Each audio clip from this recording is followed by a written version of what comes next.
신약성경 누가복음 15장 11절부터 마지막 절까지입니다. 두 종류의 아들이라는 제목으로 말씀을 증거할 때 여러분 어떤 아들인가, 어떤 아들에 소속됐는가 자신을 살펴보는 시간을 갖기를 바랍니다. 세계적으로 많은 이단들과 또 국내 이단들이 있는데 그 이단들이 정통교인을 상대로 미혹을 할 때 비유에 관한 말씀을 인용을 합니다. 성경은 비유로 됐다. 그리고 비유가 봉함되었다. 봉함된 비유를 풀어줘야만이 죄사함 받고 구원받을 수 있다. 이렇게 가르치는 단체들이 많습니다. 무료 성경 신학원이라고 하는 이만희도 마찬가지고 또 장길자를 하나님을 믿는 하나님의 교회 안상홍 증인회도 마찬가지고 통일교 문선명도 또 JMS 정명석도 그리고 크고 작은 이단들이 거의 비유풀이를 통해서 미혹을 하는데 이 비유풀이에 넘어가는 목회자, 교인들이 참으로 많이 있습니다. 그런데 왜 넘어가느냐? 그것은 비유의 의미에 대해서 전혀 목회자들까지도 이해를 못하기 때문에 넘어가고 마는 거예요. 비유라는 의미, 이 한문으로 유는 깨우치유입니다. 무슨 말이냐? 진리를 전해야 되는데 이해를 못하니까 예를 들어서 그 진리를 믿도록 설명을 하는 거죠. 헬라어로는 파라블레, 비교하기 위해서 옆에 놓다 이런 뜻이에요. 서울에 갔더니 사람이 많더라. 시골 사람이 이해를 못하니까 화장실에 구더기처럼 많더라.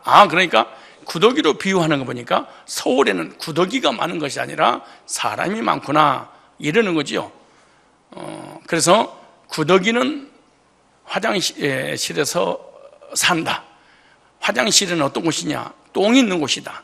똥은 더럽다. 더러운 것은 바알세불. 바알세불은 귀신. 서울에는 귀신이 많다. 이렇게 해서는 안 된다는 거예요. 이렇게 해석해서 미혹당하는 단체가 한국에 200만 명이나 되는 신도를 자랑하고 있습니다. 오늘 누가복음 15장에 보면은 세 가지 비유를 말씀하고 있습니다. 몇 가지 비유? 세 가지 비유. 1장부터 15장 1절 이하에 보면은 이 100마리 중에 한 마리를 잃어버렸는데 그 한 마리를 목자가 찾아 나선 것처럼 하나님께서 이 땅에 잃어버린 양을 찾아 오셨다. 또 잃어버린 드라크마 비유, 잃어버린 드라크마를 찾는 이 하나님의 이 마음입니다. 오늘 본문에 보면 집 나간 탕자의 비유입니다. 집 나간 탕자가 아버지 품으로 돌아온 것은 죄인이 하나님 품으로 돌아오는 것을 비유로 예를 들어서 이렇게 말씀하고 있는 것입니다.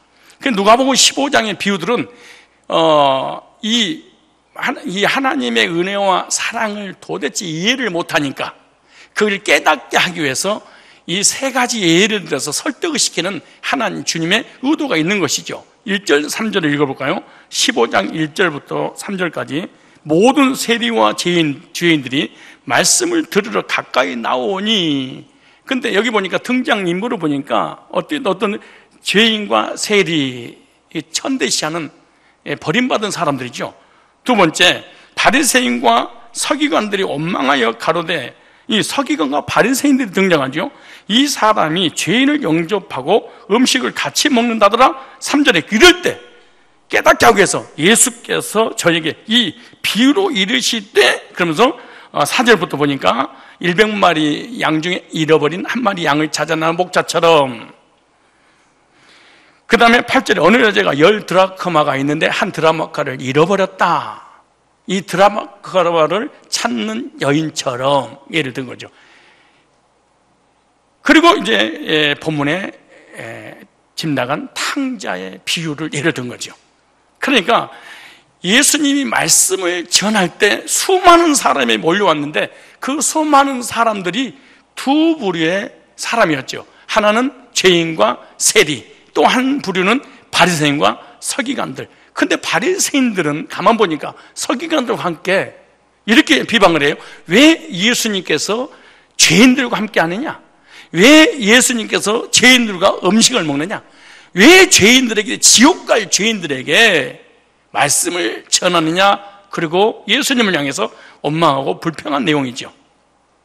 하나님의 아들이 오셔서 직접 말씀을 전했는데 직접 듣고도 깨닫지 못한 사람들이 있었는데 그때 최고의 지성인들, 바리새인들이었습니다. 서기관들이었습니다. 이들을 향해서 예수님은 앞을 볼 수 없는 소경인 것처럼 진리를 깨닫지 못한 영적인 소경이다. 그러면서 말씀을 깨닫는 눈이 있어야 되지 않겠냐. 그래서 영적인 소경은 하나님의 뜻을 알지 못하고 분별하지 못합니다. 그래서 예수님께서 깨닫게 하기 위해서 비유로 들어서 말씀을 전했죠. 그런데 그 비유조차도 이해를 못했습니다. 예를 든 것도 이해를 못한, 영적으로 그렇게 무지했었죠. 그래서 본문은 예수님은 이 서기관 바리새인들 뿐만 아니라 죄인과 세리들을 깨우치게 하기 위해서 비유로 말씀드렸는데 그 비유 중에 가장 중요한 비유가 뭐냐? 집 나간 탕자가 돌아오는 비유입니다. 이 집 나간 탕자가 돌아오는 비유는 성경 66권 비유 중에 가장 핵심 비유인데 그 돌아오는 과정을 뭐라고 표현했냐? 바로 구원이다. 구원이란 뭐냐? 구원을 어떻게 받느냐에 관한 중요한 얘기죠, 사실은. 그런데 이 아버지가 두 아들을 데리고 있는데 큰아들과 작은아들을 비유를 했어요. 근데 큰아들은 특징이 하나 있습니다. 착하고 선하고 의롭고 열심히 아버지에게 효도하는 사람으로 묘사했는데 이 사람들을 바리새인과 서기관들 너희들이야. 그 다음에 둘째 아들은 착하지도 않습니다. 삐뚤어졌습니다. 못됐습니다. 아버지에게 아주 고통을 주는 그런 죄인, 바로 즉 세리와 죄인들을 상징하는 거죠. 그런데 둘째 아들이 얼마나 못됐냐? 아버지가 돌아가시지도 않았는데 재산을 자기에게 떼어주세요 해서 형은 2알을 갖고 자기는 1알을 분깃을 아버지한테 부탁하자 아버지가 떼어줍니다. 이걸 떼어주자 얼마 못 가서 집을 나가서 허랑방탕한 데 다 써버리고 돌아오는 거죠. 그런데 특이한 것은 한 번도 아버지 곁을 떠나지 않고 충성 봉사했던 이 아들은 지옥을 가고, 그리고 아버지의 재산을 탕진해서 허랑방탕한 데서 다 써버리고 온갖 죄를 졌던 이 죄인 중에 계순, 쓸모없는 버림받을 줄 알았는데 이 사람은 천국 가고, 이 두 가지 비유를 주님께서 말씀하고 계시는 거예요. 그래서 두 아들입니다. 두 아들. 근데 교인들 중에 두 아들이 있다는 거예요. 하나님을 믿는데 하나님의 백성 중에 신앙생활을 하는 중에 두 부류의 아들로 딱 나눠지는데 이 두 아들의 비유를 통해서 구원이란 무엇인가, 구원의 의미를, 근데 하나님 믿는다고 구원받는 것도 아니고 예수 믿는 것도 구원받는 것도 아니고 성경 믿는다고 구원받는 것도 아니고 생명을 걸고 주님을 향해서 순교했다고 해서 구원받는 것이 아니고 구원이란 뭐냐? 구원의 정의를 예수님이 예를 들어 딱 나눠주는 거야. 자, 첫째, 죄인들을 상징하는 둘째 아들은요, 자기 자신이 용서받을 수 없는 죄인임을 첫 번째 깨달았습니다. 오늘 우리에게 바로 적용하면 자기가 도대체 구원받을 수 있는 확률이 0.1%도 없는 죄인이라고 깨닫지 않는 이상은 이 사람은 구원이 아니다, 이걸 알려주고 있는 거죠. 12절에 보면 이렇게 말씀합니다. 그 둘째가 아버지에게 말하되 아버지여, 재산 중에서 내게 돌아올 분깃을 내게 주소서 하는지 아버지가 그 3일을 각각 나눠줬더니 그거 며칠이 안 되어 둘째 아들이 재물을 다 모아가지고 먼 나라가 거기서 허랑방탕하여 그 재산을 낭비하더니 다 없앤 후 그 나라에 크게 흉년이 들어 그가 비로소 궁핍한지라 가서 그 나라 백성 중 한 사람이 붙여서, 아니 그가 그를 들로 보내어 돼지를 치게 하였는데 그가 돼지 먹는 지은 열매로 배를 채우고자 하되 주는 자가 없는지라, 이렇게 말씀합니다. 그 다음에 쭉 나오는데, 아버지 집에는 종들도 배불리 먹는데 여기서 나는 줄여 죽는구나. 이렇게. 둘째 아들이는요, 자신이 어떤 상태인지 알았습니다. 둘째 아들이 집을 나간 후 아버지가 물려준 모든 재산을 허랑방탕 안에 다 써버렸습니다. 더 이상 먹을 곳이 없습니다. 그 직업을 가졌습니다. 돼지 치는 직업이었습니다. 근데 돼지가 먹는 꾸정물도 먹을 곳이 없어서 결국에는 돼지가 먹는 그 쥐연 열매를 먹을 정도로 인생 밑바닥에 내려가겠죠. 그런데 여기서 중요한 게 뭐냐 그러면, 유대인들은 돼지를 부정한 짐승으로 여깁니다. 또 하나님께서 부정하다고 했습니다. 그런데 돼지에게 손을 대면 3일 동안 부정한다 그랬어요. 그런데 더 중요한 것은 돼지를 만진 그 사람과 함께 있어도 부정한다 그랬어요. 그런데 돼지를 만진 그 사람이 앉아있는 물건도 부정하다 그랬어요. 그래서 유대인들과 이슬람인들은 지금도 돼지를 먹지 않습니다. 돼지하고 가까이 하지 않습니다. 왜? 부정하게 여기기 때문인 거예요. 그러니까 이 사람이 어떤 사람이에요? 절대로 유대인으로서, 아버지 아들로서 돼지 치는 직업을 가져서는 안 되고 만져서는 안 된다는 거예요. 그런데 얼마나 인생 밑바닥에 내려갔으면 돼지 키우는 사람, 부정한 사람, 더러운 사람, 비참한 상태에 놓여있는 이런 사람을 상징하는 것입니다. 그러니까 아버지를 떠나서 멀리 가서 거지가 되어서 먹을 것이 없어서 돼지가 먹는 쥐연 열매는, 바로 우리 교회 예배 끝나고 나가면은 주차장에 등나무가 있을 거예요. 그 등나무를 보면은 콩처럼 길게 이렇게 열매들이 있을 거예요. 이렇게 길잖아요. 그런데 이스라엘 성지순례를 갔더니 실제로 가이드가 이게 지엽 열매입니다 라고 보여주더라고. 근데 한 요 정도 길단합니다. 근데 내가 쪼개서 입에 했더니 처음에는 달짝지근하는데 도저히 먹을 수 없겠더라고. 근데 그것을 이방인들이 돼지를 질 때 그걸 따서 꾸정물로, 돼지 사료로 주는 거죠. 근데 집 나간 탕자가 이 돼지 치는 직업뿐만 아니라 돼지가 먹는 쥐연 열매도 먹을 수 없을 정도로 가난에 빠졌습니다. 그런데 보세요. 17절에 다시 한번 읽어보세요. 17절. 이에 스스로 돌이키려되 내 아버지에게는 양식이 풍족한 품꾼이 얼마나 많은가, 나는 여기서 줄여 죽는구나. 그러니까 우리 아버지 집에는 품꾼도 배부르게 먹는데 나는 여기서 줄여 죽는구나. 자기의 상태가 얼마나 비참한지 깨달았습니다. 그래서 하는 말이 그 뒤에 보면 품꾼에 하나로 써달라고 해야지. 여기서 우리에게 주시고자 하는 메시지가 뭐예요? 구원이 뭐냐? 천국으로 누가 가냐? 하나님의 자녀가 누구냐? 자기가 얼마나 큰 죄인인지 깨달아야 된다는 거예요. 죄인이 죄를 짓고 죄가 죄인 것을 깨닫지 못하면 고마도 없습니다. 무슨 말이냐? 환자가 자기가 얼마나 비참한 상태인 병을 가지고 있는지 알아야만이 의사를 찾게 되고 의사가 진단해서 치료하게 될 거 아니겠습니까? 그런데 집 안에 있는 큰아들은요, 철저하게 아버지께 효도를 했는데 자신이 어떤 상태인지를 모릅니다. 참 신기하죠. 첫째 아들의 모습은요, 자기가 의인이라는 겁니다. 이게 바리새인들한테 하는 얘기입니다. 자신은 아버지의 명을 한 번도 어긴 적이 없는 사람입니다. 저는 아버지의 명을 거역한 적이 없습니다. 효도를 철저하게 했던 사람입니다. 그러니까 즉 자신이 얼마나 불순종하는 불신자인 것을 큰아들은 깨닫지 못합니다.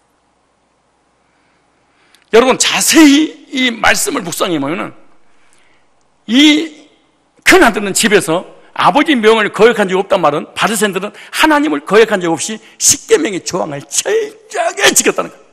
예배 한 번도 안 받고 헌금을 한 번도 안 받고 철저하게 헌신 충성 봉사했다는 거예요. 집을 한 번도 나간 적도 없고. 그런데 이것보다 이 조항보다 더 무서운 죄를 졌어. 그게 뭔 줄 알아요? 아버지가 누군지를 몰라. 다시 말해서 아들이 집을 가출하는 순간에 아버지가 잠 한숨 못 자고 음식도 먹지 못하고 통곡을 하면서 집 나간 아들 돌아오기만 기다리고 있는데 아버지의 마음을 이 사람이 몰라. 즉 아버지가 나 하나로 만족 못하는구나. 내 동생이 집을 나간 것 때문에 너무 괴로워 계시는구나. 나도 한번 찾아가 봐야지. 찾아 나서 봐야지. 아버지 힘드시지? 내가 찾아보겠습니다. 해야 되는데 전혀 이런 마음은 말 한마디 않습니다. 이 사람은요, 하나님을 사랑하는 마음도, 영혼을 사랑하는 마음도, 복음을 사랑하는 마음이 전혀 없는 사람. 그냥 율법에 매여서, 율법에 찌들려서 율법의 조항만 믿으려고 몸부림을 쳤던 큰아들이 바로 예수님 말씀, 바리새인 너희들이야, 서기가 너희들이야. 가장 중요한 아버지의 마음은 모르고 아버지께서 시킨 거 십계명만 철저하게 내가 지켰었으니까. 십계명이 주고자 하는 조항은 믿었는데 십계명을 주는 목적은, 의도는, 사랑에 대해서는 몰랐습니다. 이 바리새인들은 그래서 율법의 조항을 철저하게 지키면 자기는 의로우니까 천국 갈 수 있다고 생각하는 겁니다. 이게 집안에 있는 당자입니다.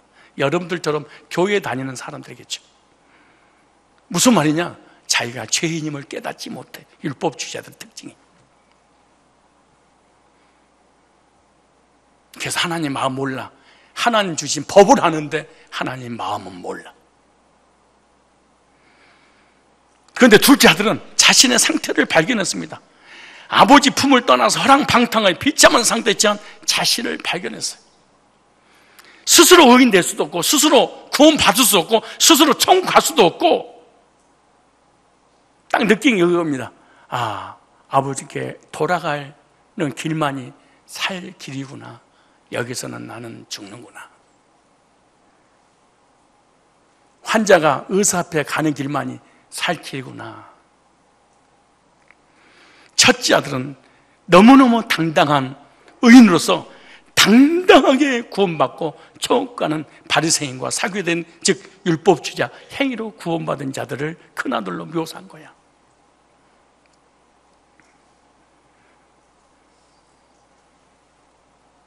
두 번째, 구원이란 뭐냐? 하나님의 사랑에 대한 눈이 열려야 돼. 십자가 튼튼히 붙잡는다고 구원이 아니고 왜 십자가가 존재하게 되었는가?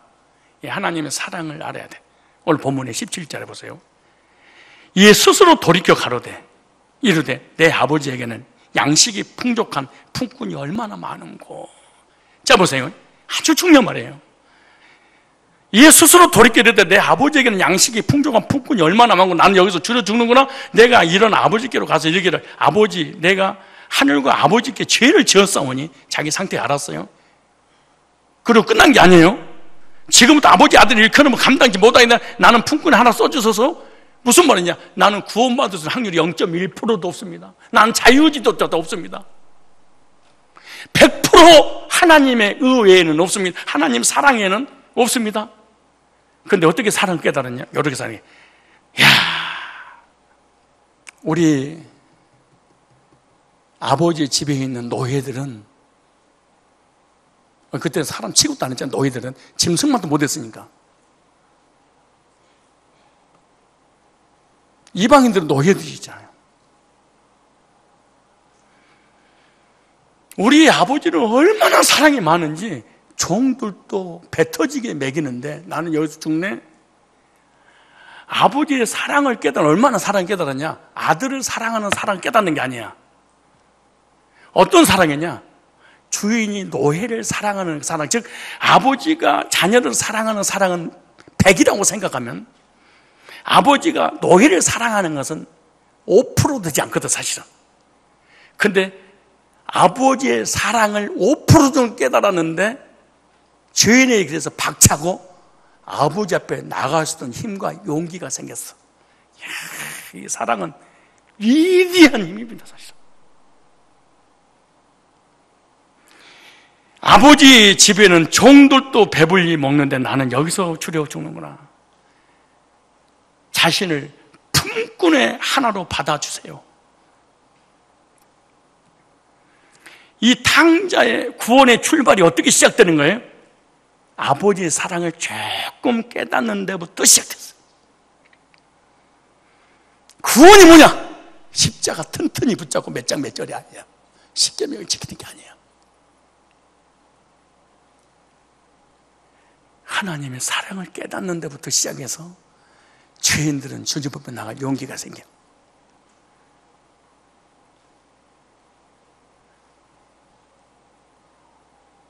하나님을 하자라고 부를 수 없는 죄인 중에 개수 같은 이 죄인을 위해서 예수님을 보내셔서 십자가를 못 박아 죽게 만드신 하나님의 사랑은 말로 형용할 수 없구나. 왜 십자가에 못 박혀 죽게 만들었는가? 요한복음 3장 16절에 하나님이 죄인들을 이처럼 사랑하사 독생자를 주셨어요. 로마서 5장 8절 보니까 우리가 아직 죄인 되었을 때 그리스도께서 우리를 위하여 죽으심으로 하나님 우리에 대한 자기의 사랑을 확증하셨느니라. 그럼 하나님 사랑을 어떻게 깨닫냐? 율법으로 깨달을 수 없습니다. 우리 인간의 의지로 행위로 깨달을 수 없습니다. 복음으로 깨닫습니다. 여러분, 예배에 아무런 감격이 없는 이유는 사실상 구원받지 못해서 그렇습니다. 진짜로 못 받았습니다. 난 100% 예언할 수 있어요. 장담할 수 있습니다. 왜? 사랑을 경험한 적 없으니까 그 아버지에게도 왜? 내 아버지가 아니니까 감각이 없는 거예요. 내 아버지는 아버지인데 어떤 아버지냐? 큰 아들로서 아버지야. 좀 더 설명하면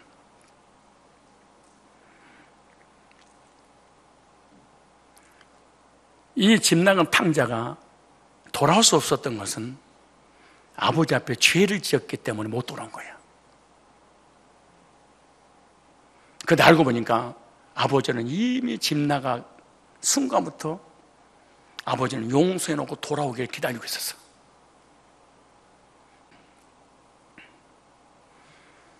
창세전에 예정된 주의 백성들, 이미 만세전에 우리가 하나님을 떠나서 죄를 짓고 불신앙하고 죄인 중에 괴수처럼 살 걸 이미 알고 우리를 예정하시고 때가 차서 복음 주셨고 우리를 거듭나게 하셨어.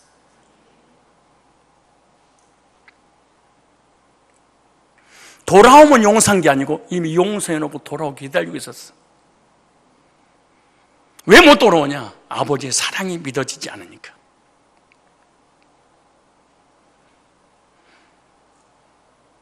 만약에 이 집 나간 탕자가 아버지 종도 배불리 먹는데 나는 여기서 줄여 죽는구나 사랑을 깨닫지 못했다면 돌아올 수 없었습니다. 여러분, 자녀들이 사춘기 때 집을 왜 가출할 때가 있잖아요. 그런데 돌아온 아이가 있고 돌아오지 못한 아이가 있습니다. 돌아온 아이는 아버지의 사랑에 대한 추억이 있는 아이는 그 사랑 때 용기가 돌아옵니다. 그러나 아버지가 때리고 혼내고 지적하고 질타하고 이런 아이들이 못 돌아옵니다. 돌아오지 못합니다. 이런 사람은 구원받는 것도 결코 쉽지 않습니다. 왜? 아버지의 사랑은 하나님 사랑과 연결돼서 그렇습니다. 그런데 아버지의 사랑을 깨달으니까 돌아올 용기가 생겼어. 그런데 첫째 아들은 아버지의 사랑을 조금도 깨닫지를 못해. 예배를 드리고 기도하고 헌신하고 충성하고 봉사하고 모태신앙이고 어렸을 때부터 하나님을 떠난 적 없고 계명을 철저히 지켰는데 아버지의 사랑을 깨닫지 못해.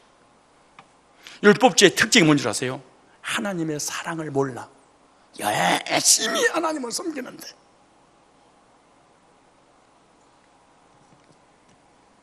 오늘 본문 볼래요?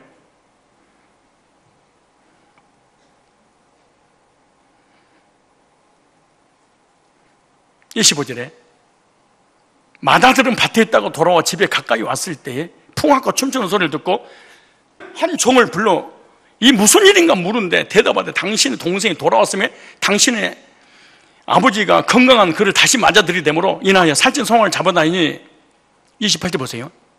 바리새인과 서기관과 율법주의에 여러분들 율법주의 특징이 하나 있어요. 그가 노하여 들어가고자 아니하거늘 아버지가 나와서 구원에 타일르기 시작해. 야, 동생 왔는데 왜 너 열받고 시험 들고 상처를 받고 괴로워해? 내가 얼마나 아들을 기다렸는데 네 형제 아니냐. 근데 얘는 그런 거 같아요. 율법주의의 특징은요, 하나님을 사랑하거나 복음을 사랑하거나 교회를 사랑하거나 영혼을 사랑하거나 그런 거 없습니다. 교회가 행사가 있든 말든 축제가 있든 전혀 개의치 않습니다. 이 사람들은. 보세요. 노한 걸로 끝나는 게 아니야. 29절 보세요. 아버지께 대답이 이르되 내가 여러 해 아버지를 섬겨 명을 어김이 없거늘. 이거 보세요. 나는 얼마나 순종하고 충성하고 봉사했습니까? 단 한 번도 불효를 저지른 적이 없지 않습니까? 내게는 염소 새끼라도 주어 나와 내 벗으로 즐기게 하시니 없더니. 이 사람 보십시오. 염소 새끼 한 마리 주지 않는 아버지 하나님. 무슨 말이야? 우리 아버지는, 우리 하나님은 인색하신 분이야. 그래. 하나님의 사랑을 깨닫지 못한 사람의 특징이 원망불평을 잘하는데, 원망불평 잘하는 이유가 뭐냐? 하나님은 나에 대해서 인색하신 분이야. 그래서 바리새인들이 인색한 하나님의 마음을 녹이려고 금식, 작정기도, 새벽기도, 헌금, 11조 철저하게 인색한 하나님 앞에 얻으려고 그렇게 몸부림을 쳤던 거야.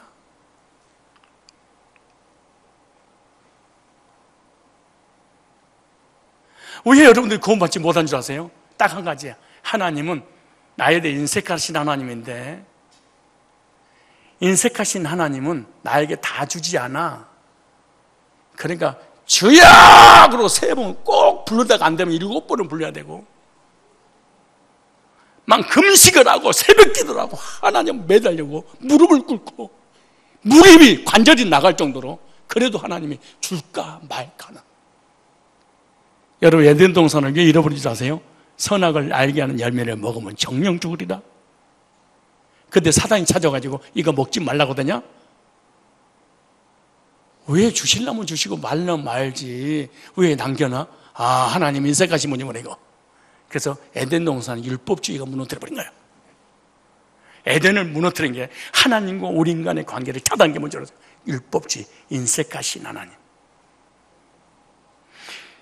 인색하신 하나님을 믿는 율법주의의 특징이 뭔 줄 아세요? 항상 하나님 앞에 자기가 헌신했던 것을 기억하고 있다가 결정적일 때 그걸 끌어내. 염소 새끼리 한 마리 앉아서 이렇게 충성봉사하는데 욥이 구원받기 전에 이랬어. 고난이 오기 전엔 그렇게 난리치다가 고난 딱 오니까 하나님 내가 이렇게 했는데, 마태복음 25장에 보면 내가 이렇게 했는데요. 율법주의 특징이 자기가 하나님 앞에 했던 것을 딱 기억해. 그리고 늘 보상 심리가 있어. 그래서 교회를 무너뜨리고 교회를 떠나고 막 이런 모든 게 뭔지 아십니까? 하나님도 이렇게 생각해요. 염소 새끼 한 마리 낳되 주지 않더니 이렇게 충성 봉사한 거는 모르고.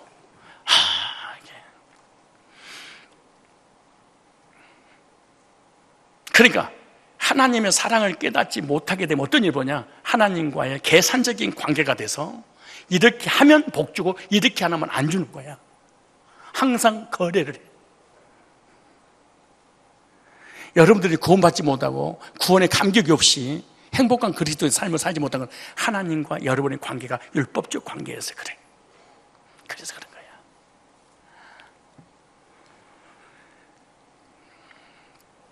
구원이 뭐냐? 하나님의 사랑을 깨닫는 것이 구원이야.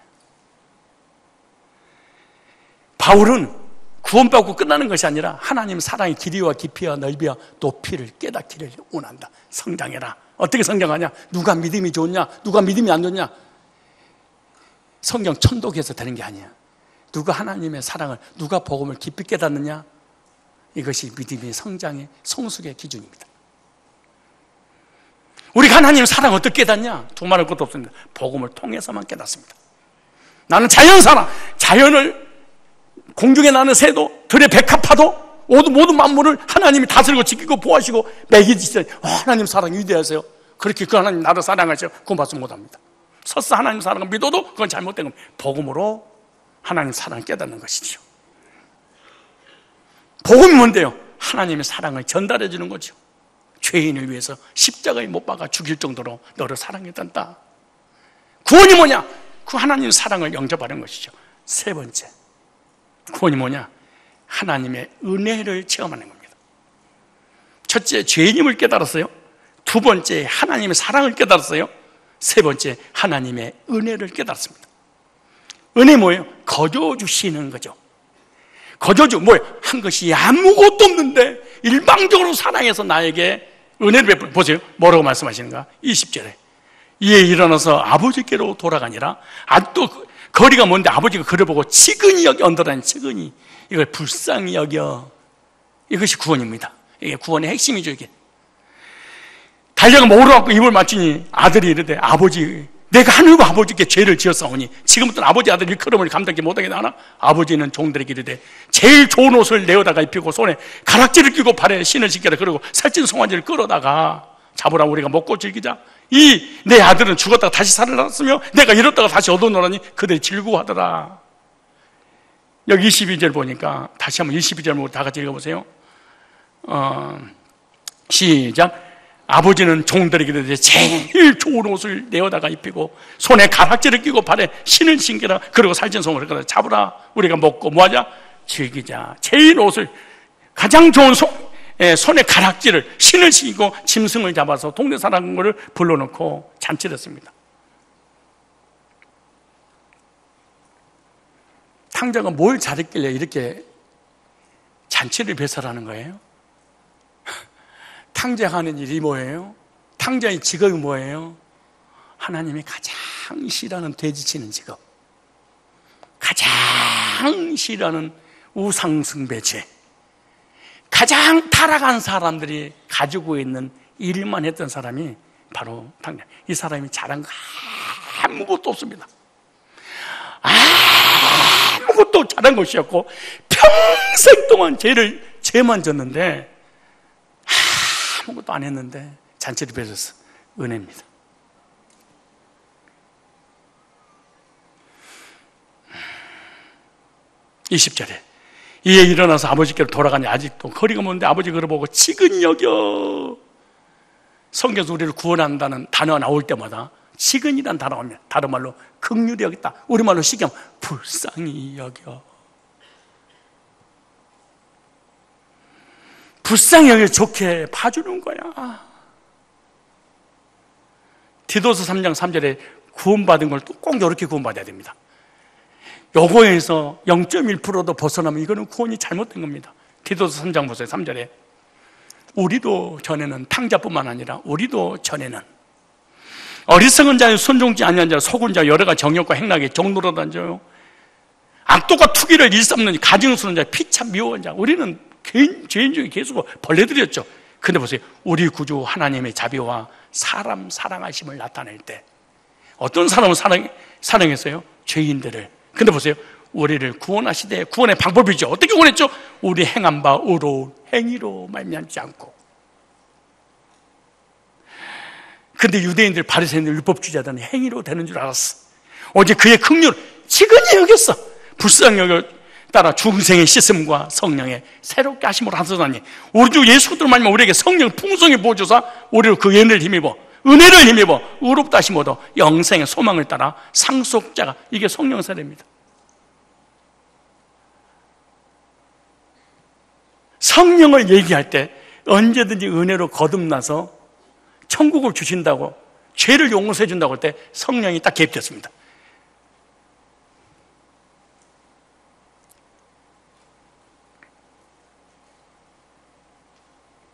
긍휼히 여겨, 행위가 아닌 뭘로? 은혜로. 그래서 에베소서 2장 8절에 그런 거야. 너희가 그 은혜를 인하여 믿음으로 말미암아 구원을 얻었나니 이것이 너희에게서 난 것이 아니요 하나님의 선물이다. 누구에게? 죄인에게. 누구에게? 진당한 탕자에게. 죄를 묻고 따지고 지적해서 두드러 패서 내보낸 게 아니다. 십계명을 못 졌으니까 천벌을 받아라 이런 게 아니고 지극히 여겨. 그럴 수밖에 없었던 거 내가 알아. 내가 다 알아. 내가 다 알아. 너무 고통스럽고 괴로워서 집에 못 돌아왔지. 그렇지 않아도 힘들고 고통스러워서 아버지 앞에 못 돌아왔는데 오자마자 두들겨 패서 그 인생을 그렇게 살았냐고.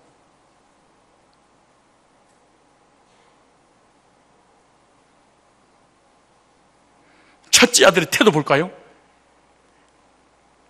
하나님 아버지의 은혜를 첫째 아들은 몰라. 율법주의의 특징은 은혜를 몰라. 참 신기해요. 은혜를 몰라. 보세요. 30절에 은혜를 모르는 율법주의자들 여러분 있다면 특징들이 몇 가지 나올 거예요. 보세요. 30절에 아버지의 살림을 창녀들과 함께 삼켜버린 이 아들이 돌아오매 이를 위하여 살찐 송아지를 잡으셨나이다. 아버지가 이르되 예 너는 항상 너와 함께 있으니 내 것이다 네 것이로되 네 동생은 죽었다가 살아났으며 내가 잃었다가 얻었기를 우리가 즐거워 기뻐하는 것이 마땅치 아니하니라. 나는 아버지의 명을 한 번도 어긴 적이 없습니다. 이렇게 대듭니다. 자기가 엄청난 불순종한 죄인이라는 걸 알지 못합니다. 아니 언제가 일시 태어난 것조차 모릅니다. 율법주의자들은. 아버지가 너무너무 좋아서 동네 사람을 불러놓고 잔치를 배설하는데 아버지의 마음도 왜 이 잔치를 하고 있는지도 모릅니다. 이게 바리새인들, 서기관들, 제사장들, 지금으로 얘기하면 교회를 오래 다니는 율법주의자들이 이걸 모릅니다.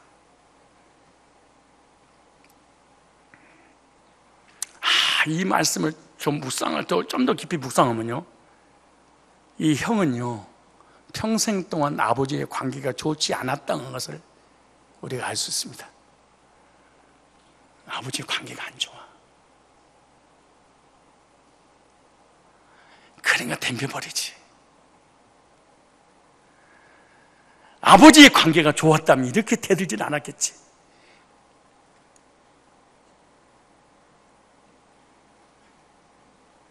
동생이 돌아온 것을 아버지가 기뻐했고, 동생이 돌아오니까 형이니까 뭐 형도 기뻐해야 되는데 형은 분노에 찼다 그래 성경.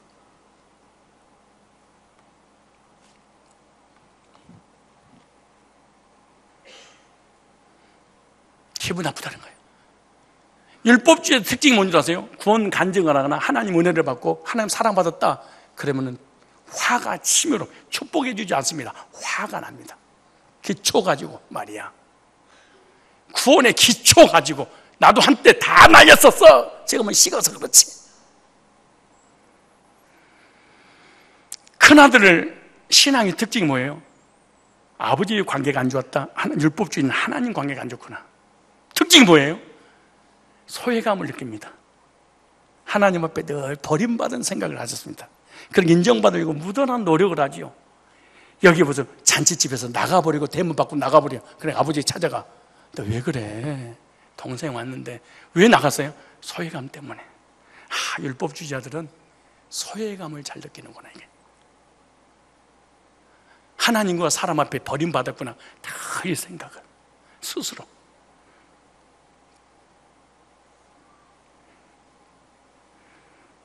서기관과 바리새인들이 빗대서 하신 말씀이잖아요. 자기들은 가장 올바른 사람인 줄 알았어. 올바른 신앙이 올바른 믿음이고 하나님께 가장 순종하는 사람인 줄 알았어. 근데 아무것도 안 한 죄인들은 사랑해서 같이 함께하고 밥을 먹고 축복해 주는데 자기는 그런 적이 없다고 생각하는 거예요. 근데 세리와 죄인들은 자기가 죄인임을 깨달았어. 탕자는 자기가 죄임을 깨달았어. 이 큰아들 보세요. 아버지가 잔치를 배설하는데 집 나가버려. 문 밖에 서서 소외감을 느끼며 살아갔던 우리 교인들도 마찬가지예요. 율법주의나 이런 사람들이 항상 자기가 했던 것만 기억을 해. 내가 성상교회 개척하고 멤버인데, 내가 성전 건축하고 봤는데 얼마나 했는데, 내가 10년, 20년 동안 얼마나 헌신하고 충성하고 봉사했는데, 내가 전도를 얼마나 많이 했는데, 늘 보상심리에.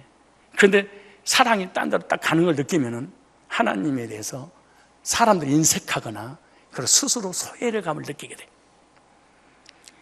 소외감만 느끼는 게 아니야. 잘 보세요. 30절. 이거 너무 중요하니까 좀 더 읽어볼게요. 30절에 아버지의 살림을 창녀들과 함께 삼켜버린 이 아들이 돌아오매 이를 위하여 살찐 송아지를 잡으셨나이다. 대든 것도 모자라서 자기 동생의 죄를 과대 선전합니다. 율법주의의 특징이 뭔지 아세요? 남의 죄를 과대 선전. 막 부풀려가지고 이리 가서 비방하고 저리 가서 비방하고 이 사람한테 이 말하고 저 사람한테 저 말하고 남의 죄 조금만 있으면 견디지 못해서 막 드러내버리는. 아버지의 살림을 창녀들에게 다 쏟아 부어버리는 이 죄인을 감싸줘야 되잖아. 왜? 사랑받고 은혜받고 자기 죄를 덮어받았다는 것을 진짜 믿어진다. 근데 하나님의 사랑, 은혜와 자기 죄를 한 번도 하나님 덮어주셨다는 사실 믿어지지 않습니다. 그러니까 남의 것을 다 드러내서 다 공개해버리는 거야. 이걸 바리새인과 서기관과 사두개인과 율법주의자들, 지금 우리 속의 율법주의자들, 하나님 은혜와 사랑을 깨닫지 못한 죄인이라고 인정하지 못한 사람의 공통점이 겁니다. 뿐만 아닙니다. 다른 사람이 은혜를 받으니까 이 큰아들은 시기까지 했다 그렇게 말해요. 둘째 아들은 어떤 아들이에요? 하나님의 사랑과 은혜를 깨달은 사람입니다. 아무 조건을 산 것이 아무것도 없는데 이미 다 준비해놓고 살찐 송아지도 준비하고 가락도 준비하고 신발도 준비하고 옷도 다 준비해놨어. 오자마자 막 입혀줬어. 이거는 탕자께 아니야. 아버지 거. 우리의 구원은 내 것이 아니야.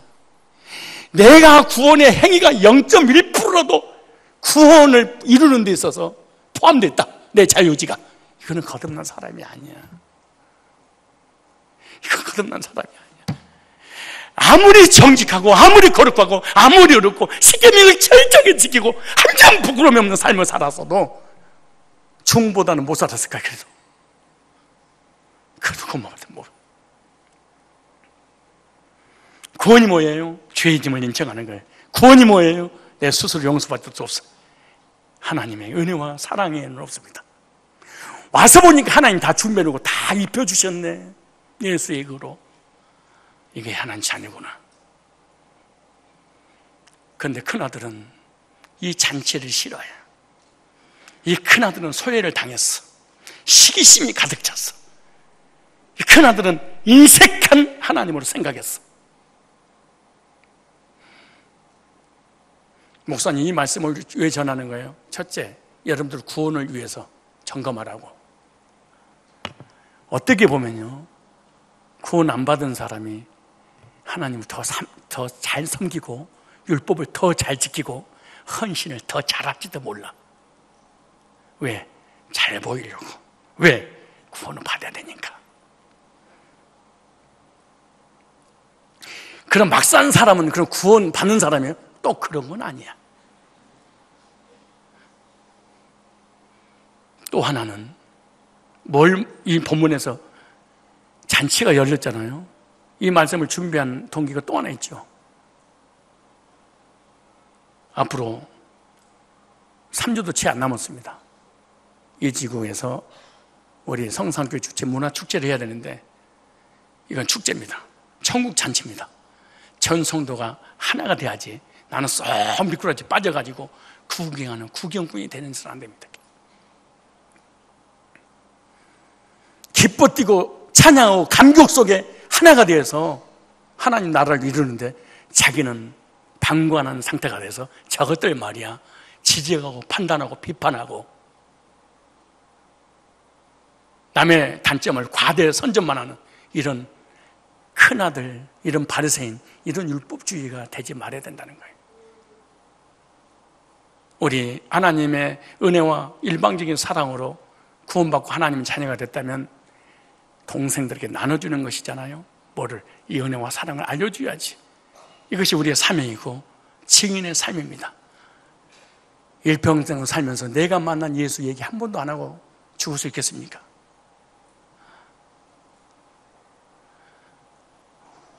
우리는 내 이빨, 금이빨 하나도 선전하려고 이러면서 자랑을 하는데 가락지 하나만 끼어도 안녕하세요 여러분, 안녕하세요.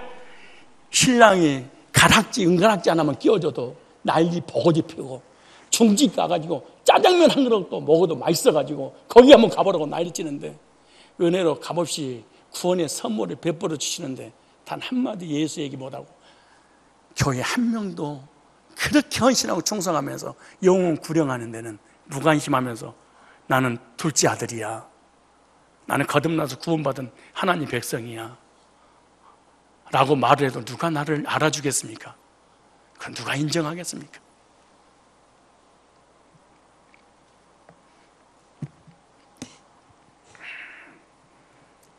죄인임을 깨닫고 하나님 은혜와 사랑으로 거듭나서 천국잔치에 함께 참여해서 하나님께 영광을 돌리는 주인공들이 다 되시기를 주님의 이름으로 축복합니다.